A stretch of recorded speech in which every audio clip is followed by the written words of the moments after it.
Hey guys, welcome back to Limitless Inner Wisdom with Brittany Wiley. I've been sitting with something lately that's helping me to relax my thinking around how our dreams, goals, and desires are fulfilled. Have you ever noticed how the more you want something, the harder it is to actually get it? It feels as if it's just out of reach, no matter what you do. But the moment you stop pushing so hard and just let it be, it shows up.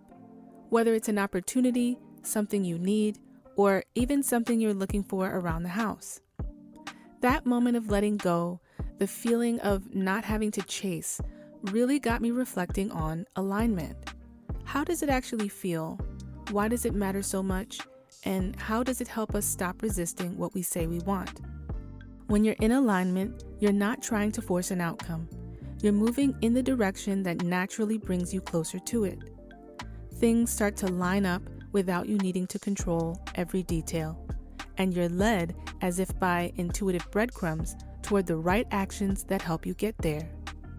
That's what living from the end is all about, being so aligned with your desire that your mind already sees it as done. Before I dive in, I'd love for you to share in the comments a moment you remember where something you wanted came into your life effortlessly, just because you were in the right state of being. You weren't obsessing, you weren't trying to make it happen, you were just aligned. So, how do we actually get into a space of alignment where our natural desires can flow freely without resistance? By resistance, I mean any thoughts of fear or doubt. As I was sitting with this, my inner wisdom showed me a simple reflection. Rehearse the feeling. Not the fear, not a thought like, what if it doesn't happen, but the feeling of already being in my reality. That has worked for me so many times, and I was not giving it as much attention and practice as I should have because I was so used to worrying. I was being reminded that this is what I was doing naturally when I would think about a desire in a relaxed state. And we all do it without thinking about it. That's how natural it is. The feeling of already being there is a frequency I can choose to tune into, like a radio station. And just like there are lots of stations available to me, I get to choose which feeling I want to give energy to. It's not about pretending or forcing positivity. It's about remembering that the outcome I desire already exists as a possibility. I don't have to figure out how it's all going to come together. I can simply align with it by feeling into the joy, the gratitude, and the calm assurance of having already received it. That's what allows God's leading through inner wisdom to flow easily and guide me toward the right actions and open doors. And here's what really sank in for me. Gratitude is the key. When I look at the example of the stories of how Jesus prayed and facilitated miracles, he didn't beg or plead. Instead, he thanked God in advance and then made his intention clear. For example, in John 11, before raising Lazarus, Jesus says, "Father, I thank you that you have heard me. I know that you always hear me." That was his prayer and his alignment. He knew. He didn't hope or wonder if he was heard or if what he intended to facilitate was possible. Then immediately after giving thanks, he made a declaration, "Lazarus, come forth." He spoke with full authority, fully aligned with his vision of Lazarus being alive, even after having wept for his friend. To him, death had no bearing on what was possible. In fact, he said that anything is possible if you believe. Mark 9:23. That kind of confidence takes a higher view of yourself and God. Not in an egoic sense, but in a grounded one. The type of confident assurance that comes from knowing who you are and the source you come from. Jesus recognized his oneness with God and modeled it for his followers in how he spoke and what he did. That's why he was viewed as a radical. But it wasn't about showing how different he was. It was about showing people what's possible. That kind of alignment is part of who we are as spiritual beings having a human experience. He said in John 14, Don't you believe that I am in the Father and the Father is in me? The words I speak are not my own, but my Father who lives in me does his work through me. That acknowledgement of oneness is key because it takes us beyond the small and fragile idea we often have of what it means to be human. We are not merely flesh and bone. We are so much more, created by God, from God. When Jesus said, "I am in the Father and the Father is in me," that was him knowing who he was. He lived this declaration and showed whoever was able to understand it what it looks like to move in unity with God. He also said, "I and the Father are one," and even prayed that his followers would experience that same oneness. In John 17:22, he says, "I have given them the glory you gave me, so they may be one as we are one." He wasn't just talking about unity among the disciples. He was talking about their personal oneness with God, that same sense of connection and inner knowing. That was the glory he referred to. This is why he encouraged people to believe, not in who he was in isolation, but in the truth that he was modeling, that we all have access to direct communion with God through that same oneness. He wanted people to believe because he wanted them to do what he was doing and more. He understood how things worked on a deeper level. That's what gave his words so much power. And when I really sit with that, it blows my mind. It's not about controlling life, it's about flowing with it. When you flow with the truth of how life and our God-given consciousness works, you get results. Consciousness is simply your awareness, your ability to perceive yourself, others, and the world around you. It's the lens you're viewing from. And when you let go of the filters of lack and limitation, your whole world begins to change. You start living in harmony with your spiritual makeup. You stop operating from a fearful, doubting mind and begin living from your God-connected, knowing heart. Jesus always moved in ways that were natural to his spiritual design.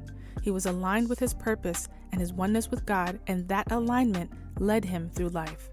When we're walking in that same kind of alignment, living from our natural design, the desires that match our path show up within us. They don't have to be forced or manufactured. They arise because they're part of who we are and what we're here to experience. Receiving my own answers, opportunities, and reaching what seem to be far-off goals has happened many times over the years without me fully realizing how it worked. One year stands out in particular. Throughout that time, I'd say things like, "It would be great to go to this country," or "I'd love to visit that place." I wasn't trying to make anything happen. I was just feeling the desire for a moment, imagining how good it would be. I didn't even create an expectation around it. I just felt it, enjoyed it, and moved on. And somehow that year, I ended up visiting every place I had named. The opportunities came out of nowhere, almost back to back. There were no plans. I didn't ask for it. I just imagined it and felt it without resistance. It wasn't even a long, drawn-out daydream. It was so quick, which is why I didn't have time to stop and study the how of it all. When I look back on that experience now, as I've been working on my understanding, I've realized that it's not wanting from a place of lack that draws things to you. It's when your desire comes from a place of inner alignment and agreement that you automatically flow toward things you're looking for, and they flow to you. The same kind of alignment showed up in a major way with the birth of my daughter. Without pressure or overthinking, everything I said I wanted and imagined with specificity and simplicity came together perfectly. From the day she was born, the time of day, the type of room I wanted, the weather, even the midwife I hoped for just happened to be on call. Everything I said I wanted, having that quick, imaginative moment, agreeing with it as something that was possible, actually happened for me. I literally said things like, "It would be great if my daughter was born on the 4th, like me. And I want it to be a sunny day. That would be so cool if she was born in the morning, like me." That was all it took. I let those thoughts be what they were and enjoyed the happy feeling they gave me. Little did I know that it would all be exactly as I said. It was all a matter of focus and what I allowed to gain momentum within me. Even two things I didn't want to happen wound up happening because I gave them momentum within me. So it works both ways, guys. But that's just it. If you allow the things you want and give no attention to the things you don't want, you'll be fine. You can meet what happens with wholeness no matter what, either way. You are always whole and never lacking. See and know that abundance in all its forms is always available to you. Even the things that didn't go exactly as I hoped didn't diminish my joy, not even a little bit, because so many details did come together in the most aligned way. None of those undesired moments had the power to overshadow the truth of how beautifully everything came together, not even close. It was and still is amazing to me. It was living proof that when we step into the feeling of our answer without creating resistance or a narrative around it, what we desire comes to us easily and in unexpected ways. Now my joy is in living this intentionally. I now practice wholeness, which means knowing I am complete and never lacking. And when a need or natural desire arises, not born of fear, I trust that the answer is already present, already waiting to meet me. All I have to do is release resistance, agree with the truth that it exists as a possibility, and allow it to come into my reality. So, whatever you're walking through, remember this: tune into the feeling of already being in the outcome. Let that feeling be your anchor. Gratitude, joy, and peace aren't just reactions, they're tuning forks. They help you resonate with what's already true in the unseen. Don't get lost in the noise of the unknown. Come back to your wholeness. There's always a solution, always a provision. The version of you who's already received what you're asking for, you can meet them now through feeling. If this landed for you today, let me know in the comments, and don't forget to share your story. How did being in a state of alignment bring something into your life without resistance? What happened when you stopped needing and just started being? And if you haven't already, hit subscribe for more reminders to help you stay connected to your inner wisdom and the path that's unfolding for you. I'm sending so much love your way. Until next time, bye for now.